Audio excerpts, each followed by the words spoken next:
Bonsoir et bienvenue dans ce 19h30. Voici l'ère des dépistages massifs. Ils devront permettre de sortir de la crise pandémique. Nous verrons l'expérience d'un pionnier, le canton des Grisons, et celui de l'Allemagne qui adopte des dépistages aussi rapides que des tests de grossesse. Ce jugement du tribunal fédéral aura de lourdes implications pour les familles. Lors d'un divorce, le ou la conjointe sera tenue de chercher un travail, y compris après 45 ans. Une jurisprudence qui pourrait pénaliser avant tout les femmes. Il devrait être plus facile d'abattre un loup à l'avenir. C'est la décision du Conseil des États, malgré le refus en votation de la loi sur la chasse. Nous entendrons les réactions politiques à Berne et celles d'un éleveur très concerné, Louis-François Bernet, à la Vallée de Joux. Bonsoir et merci beaucoup d'être avec nous.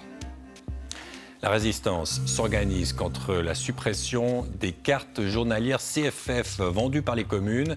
On verra qu'on ne se débarrasse pas aussi facilement, semble-t-il, de ce qui est devenu pratiquement un morceau de l'identité nationale.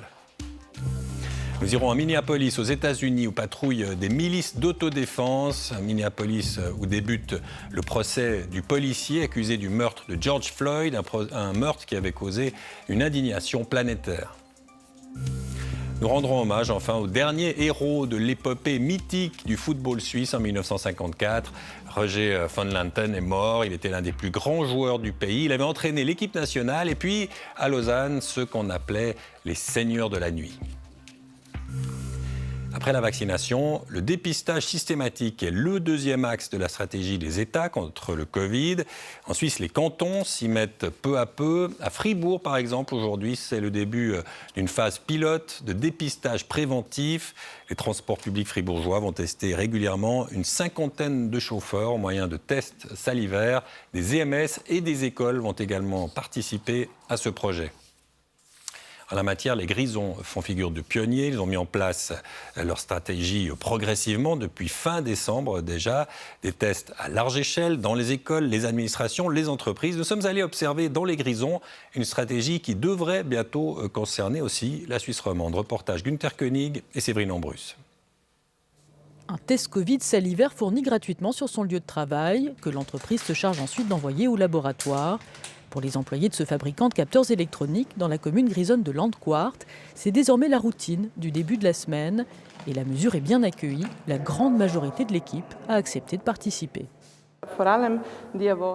Avant tout, c'est très utile. Quand on n'a pas de symptômes, de savoir si on est infecté ou pas, ça permet par exemple de protéger nos parents ou nos grands-parents. Depuis début février, ces tests financés par le canton ont déjà séduit près de 1000 entreprises grisonnes.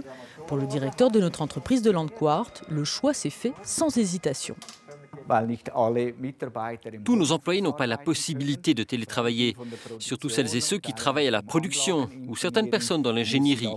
C'est pourquoi ces tests de masse sont importants, parce que nous avons quand même relativement beaucoup de monde qui travaille sur place. Ces tests s'inscrivent dans la stratégie plus large de tests de masse mise en place par les Grisons depuis fin décembre. Entreprises, administrations ou écoles, la mesure pionnière en Suisse permet aujourd'hui de tester régulièrement 30% de la population mobile. Le canton a mis à disposition une enveloppe de 12 millions de francs et dresse un premier bilan encourageant.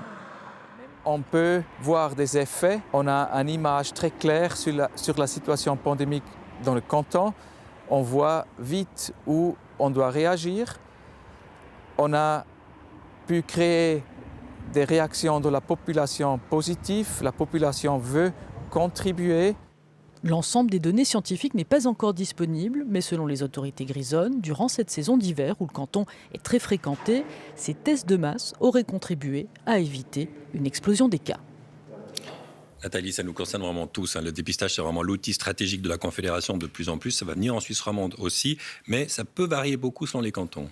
Oui, on a vu les Grisons, on a vu Fribourg, d'autres exemples romans. Le Valais, par exemple, plan cibler les écoles, mais aussi les entreprises, les destinations touristiques. Du côté du Jura, par contre, c'est surtout les écoles. Du côté de Neuchâtel, EMS et écoles. Donc on voit tous les cantons, en fait, préparent leur propre plan. C'est vraiment un processus qui est en cours. Il y a aussi encore de nombreuses questions de comment on se répartit les rôles, qui prend en charge quoi. Donc c'est vraiment, on en est au tout début. Au tout début, et puis il faut être clair à ce sujet, il y a plusieurs tests très différents. Hein. Oui, peut-être juste revenir sur ce qui se pratique en Suisse, parce qu'à force, on s'y perd. Alors, il y a le test PCR. Là, l'analyse se fait toujours en laboratoire. Le résultat met plusieurs heures à arriver. Et puis, le prélèvement, il se fait au niveau du nez, nasopharyngé ou bien par la salive. Et ensuite, il y a les tests antigéniques, qu'on appelle aussi tests rapides, parce que là, le résultat tombe en une vingtaine de minutes. Et là, le prélèvement, il est toujours nasopharyngé. Alors, pour ces tests systématiques de masse, on utilise en général les tests rapides et puis les PCR salivaires, parce que c'est ce qu'il y a de plus pratique à faire. Et puis ce qui arrive maintenant, c'est la nouveauté annoncée par le Conseil fédéral, c'est les autotests. Qu'est-ce que c'est que ça alors ça, c'est des tests que vous pouvez faire chez vous. C'est un test rapide qui se fait au niveau de la narine, donc ça va un petit peu moins profond. Alors attention, pour l'instant, ils ne sont pas autorisés en Suisse, ils ne sont pas sur le marché. Ça devrait arriver d'ici quelques semaines, le mois d'avril. Et a priori, il y aura 5 tests par personne et par mois payé par la Confédération. En tout cas, c'est ce qui a été annoncé. Voilà une nouvelle chose à laquelle on va devoir s'habituer peut-être. Merci beaucoup Nathalie. On va le voir, les autotests, ces fameux autotests très rapides, ils vont faire leur apparition en Allemagne. Le pays mise sur leur déploiement massif dans les commerces. L'objectif, c'est de repérer les asymptomatiques qui passent entre les mailles du filet. Reportage en Allemagne, Anne Maillet, Sébastien Millard et Kylian David-Boja. La course au dépistage rapide a commencé en Allemagne. La promesse du gouvernement, un test gratuit par semaine pour chaque Allemand. C'est une étape dans la bonne direction, ne serait-ce que pour se sentir en sécurité si on veut rendre visite à quelqu'un. Les rendez-vous pour la semaine sont tous pris, ça montre que les gens veulent se faire tester. Un succès avec toutefois quelques ratés au démarrage devant les centres de dépistage. Je voulais prendre rendez-vous en ligne, mais ça n'a pas marché, alors je suis venue sur place pour essayer ici. Il faut s'enregistrer avec son téléphone portable, mais ça ne marche pas sur le mien. Pour l'heure, 22 000 tests gratuits peuvent être réalisés quotidiennement dans la capitale, tendance à la hausse. Mais les autorités misent également sur les autotests. Disponibles en ligne, ils seront dans le commerce d'ici à la fin de la semaine. Un discounter a pris les devants samedi dernier, mais il est déjà en rupture de stock. Tester, tester et encore tester, le gouvernement veut faire feu de tout bois pour repérer et isoler les malades asymptomatiques. Les autotests antigéniques comme celui-ci doivent jouer un rôle majeur dans cette stratégie. Facile à utiliser, un résultat en 15 minutes. Ce médecin propose un dépistage à distance grâce à ses autotests depuis le mois de novembre. Le test est négatif. Mais selon lui, il s'agit surtout d'un bon instrument de déconfinement. Ces autotests vont permettre de renforcer la sécurité sanitaire. Mais en soi, ils n'auront pas d'impact sur la situation pandémique. Ils vont surtout nous permettre de gagner plus de liberté. Plus de liberté pour permettre une réouverture des restaurants, des commerces et des écoles. La stratégie de test allemande est ambitieuse. Reste à savoir s'il y en aura assez pour tout le monde. Et puis en Suisse, cette pandémie elle était au menu du Conseil national jusqu'à très tard hier soir. Le débat sur la loi Covid a duré pas moins d'une dizaine d'heures. Le Conseil national renonce à imposer une réouverture rapide des restaurants. Il renonce également à définir des limites à la communication de la task force scientifique. Rouven Guessin, vous retrouvez à Berne, vous avez suivi ces débats pour nous. Finalement, ils n'ont pas voulu, ces parlementaires, forcer la main du gouvernement. Comment on l'explique ? Oui, alors c'est vrai qu'en 10 heures de débat, on a parfois eu le sentiment d'une vaste thérapie de groupe. Mais oui, la pression est retombée avec déjà cette déclaration non contraignante du Conseil national votée la semaine dernière pour demander d'aller plus vite. Ça a servi de soupape. Et aussi la stratégie de test du Conseil fédéral présentée vendredi dernier. On vient de l'entendre, tester plus vite pour assouplir plus. C'était une demande répétée du monde économique. Le Conseil fédéral y a répondu. Et ça a calmé le PLR et le centre qui n'ont pas voulu jouer la partie contestataire de l'UDC. Alors au final, le Conseil national ne marche pas sur les plates-bandes du Conseil fédéral, il lui laisse gérer la crise sanitaire. Mais attention, cette réconciliation apparente est très fragile. Le Conseil national, déjà d'un point de vue financier, veut débloquer des milliards en plus pour les aides économiques. Pas sûr que ça convainque ni le gouvernement ni l'autre chambre, les États.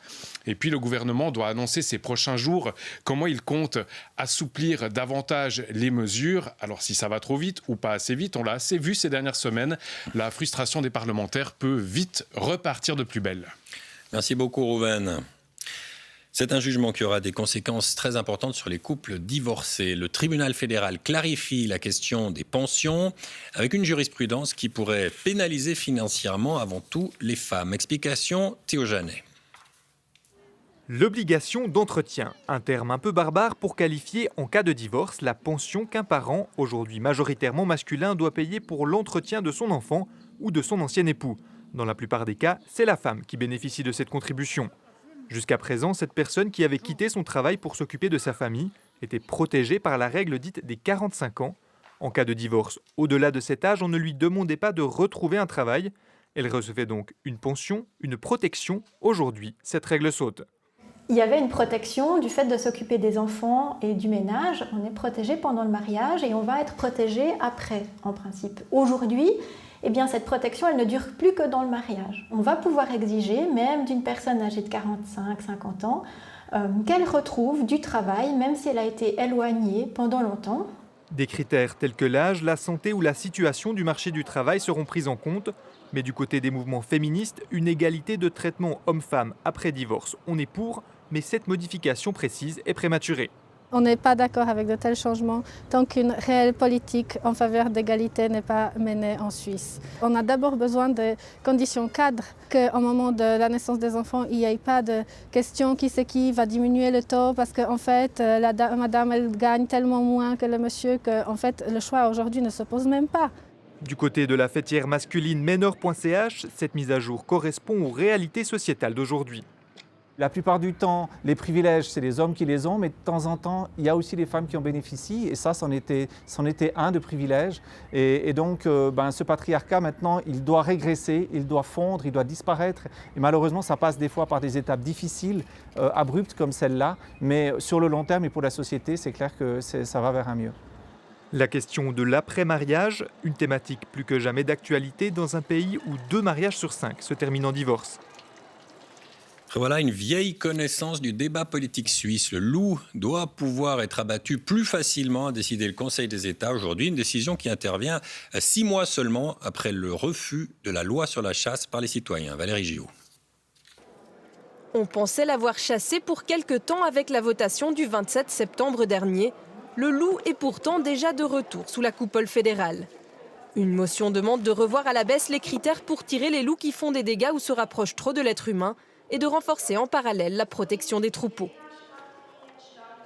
Il y a clairement une urgence à régler la problématique du loup. Aujourd'hui, il faut séparer les thématiques. D'une part, la biodiversité, la protection des espèces chassables. Et d'un autre côté, il faut apporter une solution immédiate à l'élevage de montagne, au tourisme et réguler les loups qui sont en constante augmentation en Suisse. Après la décision populaire qui date d'il n'y a que quelques mois, il n'est pas démocratiquement acceptable de revenir avec toujours cette même demande de favoriser encore plus les tirs du loup. Je pense qu'on doit chercher d'autres axes de travail et en particulier mieux soutenir les éleveurs. La gauche et les milieux écologistes victorieux en septembre avaient accepté de réouvrir la discussion sur le loup à condition d'obtenir en contrepartie des mesures en faveur de la biodiversité et de la protection des espèces menacées. Or, en commission, le Conseil des États a tout simplement éliminé ce deuxième aspect. Un peu l'impression de s'être fait avoir parce qu'on voulait vraiment faire un deal et puis le deal nous paraissait honnête et le Conseil des États nous a joué un sale tour. Mais compensation ou non, il y a sur cette question du loup une large volonté de trouver des solutions au plus vite. Cela est clair pour tout le monde. Ne rien faire n'est pas une option. Ce que propose la motion, c'est un minimum sur lequel les différents camps peuvent s'entendre. La motion a été adoptée par le Conseil des États ce matin. Le national devrait lui emboîter le pas demain. On se rend tout de suite dans la vallée de Joux pour retrouver Louis-François Bernet. Bonsoir, merci beaucoup d'être avec nous. Merci. Louis-François Bernet, vous êtes à la fois éleveur, vous avez aussi une buvette d'alpage. On disait tout à l'heure, vous avez un pied dans chaque monde parce que vous recevez un peu ces citadins au fond dans votre buvette d'alpage au-dessus de la vallée de Joux. Mais en même temps, vous êtes un éleveur avec ses propres réalités. Est-ce qu'il y a encore un compromis possible entre ces deux mondes ? Alors, je pense que le compromis est extrêmement compliqué à avoir. La notion sentimentale du loup est bien en place aujourd'hui. Et les gens de ce pays ont maintenant flashé pour la proximité du loup dans leur environnement. Les concernés dans le monde agricole souffrent de cela, bien sûr. Mais Louis-François Bernet, quand les gens disent « mais écoutez, on vient de voter sur la loi sur la chasse il y a 6 mois, on a un peu refusé ça, et puis ça revient par la porte au Conseil des États, on pourra tirer le loup plus facilement », vous comprenez que les gens se sentent trahis? Alors je pense que la notion d'une votation passe beaucoup par l'émotionnel. Ça a été le cas pour cette dernière votation. Après, quand on élit des gens à Berne, on prend un certain nombre de risques par rapport à qui on envoie. Et aujourd'hui, bien sûr, les résultats ne sont pas forcément à la hauteur de ce que les gens aimeraient avoir après avoir voté quelque chose qui est une loi nouvelle.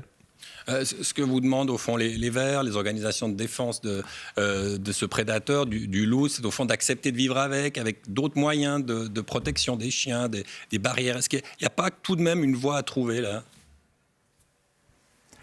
Oui, alors il est bien clair qu'aujourd'hui, l'arrivée d'un chien dans une exploitation est tout à fait envisageable. Le cahier des charges et le mode d'emploi, c'est 81 pages que l'Office fédéral a mis à disposition de l'agriculteur concerné. On a aussi la possibilité de faire des clôtures. Aujourd'hui, le minimum requis est 50 fils avec le dernier à une hauteur d'1,5 m minimum. Vous imaginez bien que les promenades en montagne avec ce genre de clôture vont générer pas seulement de commentaires, y compris une certaine désillusion pour la liberté d'aller cueillir les champignons de l'autre côté. Louis-François Bernet, vous me parliez d'une brebis blessée par un loup. C'est une anecdote que vous racontez souvent. Oui, alors on a la possibilité de la partager sur notre terrasse. Effectivement, on a eu lors de la dernière attaque 8 brebis qui ont péri sur un espace de 50 mètres. Et une est arrivée 3 jours après qu'on n'avait pas du tout remarqué son absence. Et dans le parking, elle avait une partie de son ossature défaite, donc le gigot avant droite n'existait plus. Et une charmante cliente a hurlé quand elle l'a vue débarquer juste à côté d'elle, bien vivante, en disant « vous êtes des irresponsables, je vais appeler la police ». Et juste à côté d'elle, il y avait la police de la faune qui était présente. Et la police de la faune a fait le nécessaire en mettant tout le monde à l'intérieur du chalet. Ce qui était presque dommage parce que ça aurait été intéressant qu'on constate la réalité de l'impact du loup, de sa férocité avec la notion d'abattre un animal qui a été blessé et absent pendant 3 jours. C'est le message d'un éleveur de la vallée de Joux depuis les Biou. Merci beaucoup de nous avoir rejoints en direct, Louis-François Bernet. Excellente soirée, merci. Merci. On va se rendre très loin de la vallée de Joux, on va se rendre aux États-Unis où débute un procès très attendu aujourd'hui à Minneapolis, celui du policier accusé du meurtre de George Floyd. La mort de George Floyd, il y a 9 mois, avait causé une émotion planétaire. Le policier inculpé de meurtre et d'homicide involontaire comparaît libre après avoir été remis en liberté à l'automne contre une caution d'1 million de dollars. La mort de George Floyd, on s'en souvient, avait provoqué également d'importantes manifestations, des émeutes violentes aussi. Elle avait complètement bouleversé les équilibres dans la ville de Minneapolis. Minneapolis où la tension est encore vive, le taux de criminalité a augmenté, la police est en crise. C'est le grand format de ce journal. Il est signé Jean-Pascal Azaïs et Gaspard Kuhn. I can't breathe, je ne peux pas respirer, peint sur le bitume, là où George Floyd est mort l'an dernier, plaqué au sol par un policier, genou sur la gorge. Un carrefour de Minneapolis aujourd'hui transformé en mémorial et une ville toujours asphyxiée. On espère que justice sera rendue, on a vu ça tellement souvent. S'il n'y a pas une réforme en profondeur de la police, on ne verra pas les changements dont on a besoin. Checkpoint au bout de la rue, le périmètre est bouclé. Des militants contrôlent la zone. Ici, aucune trace des forces de l'ordre. La police devrait être abolie. Je sais que ce n'est pas simple. Mais les gens peuvent s'occuper les uns des autres. C'est ce qu'on essaie de faire dans cette communauté. En mai dernier, une foule s'amassait ici pour réclamer justice, lançant une mobilisation planétaire du mouvement Black Lives Matter. Nous y avions rencontré Nassi. La police est corrompue. 1 an après, nous le retrouvons en treillis noir et béret rouge, armé. Il a fondé la section locale des New Black Panthers, bien décidé à se défendre. Les policiers se font appeler force de l'ordre, mais ils sont corrompus et ne respectent pas les lois. Alors nous, les Black Panthers et la communauté avons le droit de contrôler la police. Une police très critiquée et aux abonnés absents. Les gens appellent la police quand il y a un crime. Et la police ne répond même plus. Ou quand elle répond, elle arrive très en retard et parfois elle ne se déplace même pas. La police n'a pas souhaité répondre à nos questions. En crise, Elle se barricade, burn-out, démission, départ à la retraite. Elle a perdu près d'un quart de ses effectifs en une année. Ici à Minneapolis, la reconstruction des forces de police est un chantier encore loin d'être achevé, à l'image de ce commissariat incendié l'an dernier pendant les manifestations. Après la mort de George Floyd, des politiciens ont proposé de couper les financements. C'est le projet Defund the Police. Une situation déstabilisante, y compris pour les Afro-Américains qui vivent dans les quartiers au nord de la ville, comme Don et Sandra Samuels. On regardait CNN et on voit nos conseillers municipaux, qui sont censés nous représenter, dire qu'ils veulent couper les financements de la police. On était choqués. On les a appelés et la conversation ne s'est pas bien passée. Depuis, la police a déserté le quartier et Don a vu le taux de criminalité grimper. On est ici dans l'épicentre du crime de la ville de Minneapolis. Quelqu'un s'est fait tuer ici hier soir. Un homme de 20 ans a reçu des balles dans l'estomac. Don avait manifesté après la mort de George Floyd, mais aujourd'hui, il aimerait voir plus de présence policière. On a besoin de la police. Malheureusement, nous avons besoin de beaucoup de policiers, vu le fonctionnement de notre société. Nous en avons besoin pour calmer la situation. Nous en avons besoin en nombre suffisant, avec un comportement décent et humain. En Birmanie, les manifestations se poursuivent contre la junte militaire et elles peuvent emprunter des tactiques très particulières. On utilise par exemple les jupes traditionnelles, les longis des femmes comme étendards ou comme barricades pour freiner la progression des soldats qui craignent parfois de provoquer le mauvais sort en touchant ces vêtements féminins. Marc Julmy. Ils sont casqués, masqués, carapassonnés. Pourtant, même les boucliers des manifestants sont inefficaces face aux tirs et aux coups des forces de l'ordre birmanes. La seule arme susceptible de freiner dans un même élan soldats et policiers ici à Rangoon s'appelle longi. C'est la jupe traditionnelle birmane, celle qui se noue sur le nombril, une simple étoffe pourtant dotée d'un pouvoir très particulier. Applaudissons les femmes qui portent des longis parce que les hommes sont nés sous les longis des femmes. Je suis en sécurité sous la protection des longis. C'est comme ça que je suis devenu un adulte. Étendues par les manifestants sur des cordes à linge qui barrent les rues de la ville, elles interrompent, mieux qu'une barricade, la progression des militaires.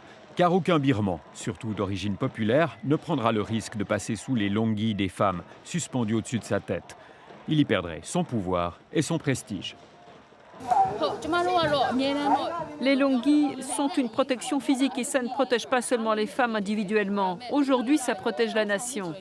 Ces gens qui tiennent des fusils ont peur de nos longis. Que ceux-ci soient suspendus ou brandis comme des étendards, pas question de forcer le passage. Les soldats birmans sont superstitieux. L'ordre public, c'est important. La croyance populaire, c'est essentiel. Retour en Suisse, en démocratie, en Valais, où les deux candidates vertes renoncent au deuxième tour de l'élection au Conseil d'État, un retrait qui provoque l'élection automatique du PDC Christophe Darbelay grâce à la Constitution qui garantit un siège à sa région. Les 4 sièges restants se joueront entre 5 candidats, ceux du PDC, de l'UDC, du PLR et du Parti socialiste. Deuxième tour aussi à Genève. Là, 4 candidats restent en lice au deuxième tour de cette élection partielle au gouvernement avec une nouveauté, la candidature surprise de la présidente du PDC genevois, Delphine Bachmann. Elle rejoint la verte Fabienne Fischer, l'indépendant ancien PLR, Pierre Maudet, et l'UDC, Yves Nidegger. Genève qui assiste à un conflit syndical qui n'est sans doute pas sans lien avec la crise du Covid. À la clinique de Jolimont, qui fait partie des HUG, une grande partie des soignants s'est mobilisée cet après-midi. Elle exprime sa colère face aux conditions de travail. Léo Vadimov. Plus d'une cinquantaine sur les 80 membres du personnel soignant de la clinique de Jolimont a débrayé aujourd'hui. Après une pétition en août dernier, c'est une nouvelle étape dans cette lutte contre la direction des HUG dont dépend cette clinique. Pour pouvoir bien travailler, il faut plus de soignants. Il n'en faut pas 50 de plus ou 1000 de plus, juste quelques-uns. Le personnel mobilisé aujourd'hui se plaint d'un manque d'effectifs. Après avoir été applaudi et encouragé pendant des mois, il et elle s'estiment oubliés par la direction. Cet employé de Jolimont, rencontré plus tôt dans la semaine, nous témoigne anonymement sa détresse de peur des représailles. C'est une tristesse envers moi. Je suis quand même assez jeune, diplômée, et de me dire que peut-être que j'envisage de changer de profession, c'est quand même quelque chose, je trouve, qui est alarmant. On se rend compte qu'on est sur le terrain et puis qu'on est vraiment dévalorisé, alors qu'on dit qu'il faut faire attention au métier de la santé. L'une des autres revendications mises en avant par les soignants et les soignantes concerne une prime que des employés reçoivent sur d'autres sites pour le même travail. J'étais aux 3 chaînes dans ma unité que j'étais affectée et j'avais la prime gériatrique. Depuis, je suis transférée à Jolimont et je n'ai plus la prime. Moi, je trouve ça qui est quand même c'est incorrect. Les heures supplémentaires, les plannings, tout est bafoué après le Covid. C'est comme si la direction pense que le Covid donne droit à tout. Par téléphone, les HUG reconnaissent les inégalités causées par ces absences de primes gériatriques et assurent qu'elles font partie de l'agenda de leurs discussions avec leurs partenaires sociaux. La direction de l'hôpital conçoit que la période soit difficile et qu'il y ait de la fatigue, mais le manque de personnel n'est pour elle pas une problématique aiguë.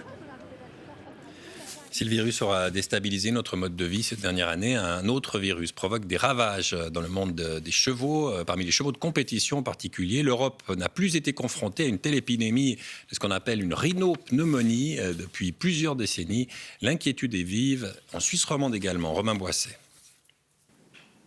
Comme pour les humains, un test PCR pour identifier la présence ou non d'un virus potentiellement mortel. C'est bien, c'est bientôt fini. On tourne. La rhinopneumonie est une maladie connue, mais cette année, l'épidémie est particulièrement virulente, avec davantage de formes graves. Pour les cas qui ne développent qu'une forme respiratoire, c'est le nez qui coule, un peu de fièvre, et ça passe. Quand on a affaire à une forme nerveuse, souvent les chevaux perdent l'équilibre. On doit les aider, on doit les relever avec des engins de levage, on doit leur donner des soins relativement intensifs. Un peu comme le Covid, en espérant que le virus se retire avant d'avoir fait trop de dégâts. Sur les réseaux sociaux, les vidéos se multiplient, des animaux paralysés maintenus debout pour leur survie. En Europe, le virus a déjà tué 10 chevaux ayant participé à un concours hippique en Espagne. Depuis l'apparition de ce foyer infectieux, la maladie se répand. Presque partout en Europe, les événements réunissant des chevaux sont annulés jusqu'à la fin mars. En Suisse, plusieurs cas ont déjà été détectés. Alors dans ce manège valaisan, les cavaliers ne cachent pas leur inquiétude. C'est un cauchemar pour ceux qui aiment les chevaux. De voir ces animaux souffrir comme ça, c'est inimaginable. Heureusement, les mesures elles ont été prises. Il n'y a plus personne de l'extérieur qui peut rentrer. Nous, on ne peut plus aller voir d'autres chevaux à l'extérieur. Donc j'espère que ça va porter ses fruits. Ce centre équestre a été le premier de Suisse romande à se confiner. Certaines sorties restent autorisées, mais dans un périmètre restreint, des mesures inédites. On doit vraiment faire attention. Et le jour où le coronavirus nous permettra de, à nouveau, ouvrir et faire des manifestations, ce serait quand même stupide qu'on retarde les concours et puis qu'on ne puisse pas avoir des concours en juin, en juillet, en août ou en septembre. Les spécialistes ont bon espoir de contenir rapidement l'épidémie et se veulent rassurants. Le virus n'est pas transmissible à l'homme. Elle coûte entre 40 et 50 francs et elle permet de voyager partout en Suisse durant 24 heures avec tous les transports publics possibles. La fameuse carte journalière CFF vendue par les communes pourrait disparaître d'ici 3 ans. Mais la fronde s'organise. Olivier Courte avec les bureaux régionaux. Comme 1,5 million d'usagers chaque année en Suisse, il vient chercher une carte journalière. Bonjour madame, Jean-Marc Commande Saint-Ursanne, j'ai commandé une vignette. Une vignette, ce sont 45 francs pour circuler partout en Suisse durant une journée. Mais elle risque d'être supprimée. Cette carte journalière meilleur marché a un aspect social, donc ça permet à des gens de prendre plus le train que s'ils devaient acheter une carte journalière au CFF. Entre autres des personnes âgées qui ne viendront plus prendre ces cartes journalières. C'est l'association des transporteurs publics suisses qui projette la suppression de la carte journalière. Elle constate du marché noir et argue d'une baisse de la demande. Mais elle promet des alternatives. À partir du moment début 2024 où la carte journalière commune n'existera plus, les contingents, ce sera compensé en fait, par une forte augmentation du nombre de cartes journalières dégriffées qui sont accessibles aujourd'hui déjà à partir de 29 francs pour la journée. Ce qui est moins cher que la carte journalière commune actuelle, qui est de 45 francs. Mais la fronde s'organise. Ce matin, au Grand Conseil vaudois, le gouvernement a été interpellé et il devra répondre. Les autorités, c'est elles qui financent le trafic régional. Hein. Et à ce sens-là, je pense qu'elles ont une possibilité d'influencer ces décisions et de les remonter à qui de droit. Même incompréhension dans la capitale jurassienne, où on écoule plus de 5000 cartes par année. Lorsqu'on prône de plus en plus la mobilité douce et puis les transports publics, que ce soit le train, les bus ou encore les bateaux, je trouve que c'est vraiment une offre qui est particulière, qui est appréciée de la population. On devrait pouvoir continuer de la maintenir. Swisspass, villes et communes se donnent 3 ans pour négocier. Autant dire que les nouveaux billets sont loin d'être oblitérés. C'était une légende du football suisse. Roger von Lanten est mort à l'âge de 89 ans en juillet dernier, mais la nouvelle n'a été rendue publique qu'aujourd'hui. L'ancien joueur et entraîneur de l'équipe nationale avait aussi entraîné les Seigneurs de la Nuit du Lausanne Sport. Il était aussi de l'épopée mythique de 1954. Jérémy Henriot. Rares sont les privilégiés à avoir vu Roger von Lanten marqué de leurs propres yeux, mais son nom évoque forcément quelque chose aux amateurs de foot en Suisse romande. Né à Genève en 1930, il se distingue tout d'abord en tant que joueur. Champion suisse avec Grasshopper, il était le dernier titulaire encore en vie de l'équipe nationale quart de finaliste du Mondial 54. Et malgré la défaite contre l'Autriche dans une pontaise pleine à craquer, il s'agit toujours du meilleur résultat de la Suisse en Coupe du Monde.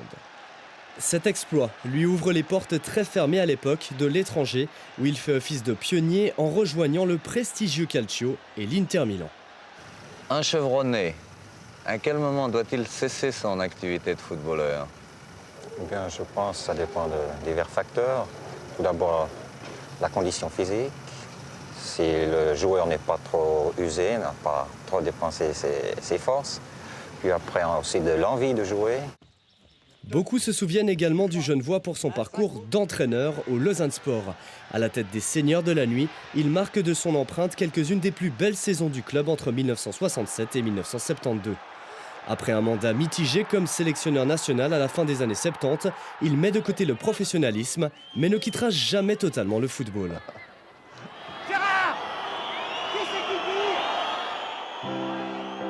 Aujourd'hui, la nouvelle de son décès à 89 ans nous replonge certes dans un monde en noir et blanc, mais la légende de Roger von Lanten lui survivra. C'est la fin de ce journal, merci de l'avoir suivi. Nathalie Sbaï tout de suite pour la météo, et puis à bon entendeur sur la question du Swissness, le label suisse et les autres. Excellente soirée sur les RTS et à demain.